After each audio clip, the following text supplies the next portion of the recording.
పర్వతము నది యొక్క సంగమం వల్ల వచ్చినటువంటి అబ్బాయిని తన రాజ్యానికి సేనాధిపతిగా చేసుకున్నాడు.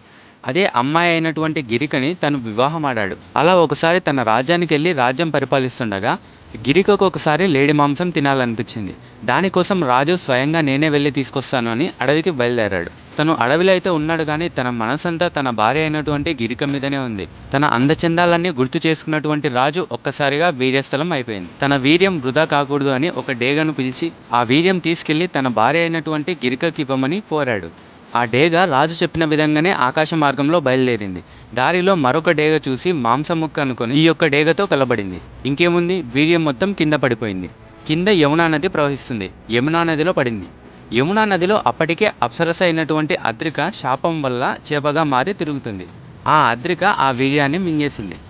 ఆ చేప గర్భం దాల్చింది. 10 నెలల తర్వాత చేపలు పట్టేవాళ్ళు ఆ చేపని పట్టుకున్నారు. ఆ తర్వాత ఏమైందో మనం నెక్స్ట్ ఎపిసోడ్లో చెప్పుకుందాం. ఫ్రెండ్స్, నా వే ఆఫ్ ఎక్స్ప్లెనేషన్ కనుక నచ్చినట్లయితే వీడియోని తప్పకుండా లైక్ చేయండి.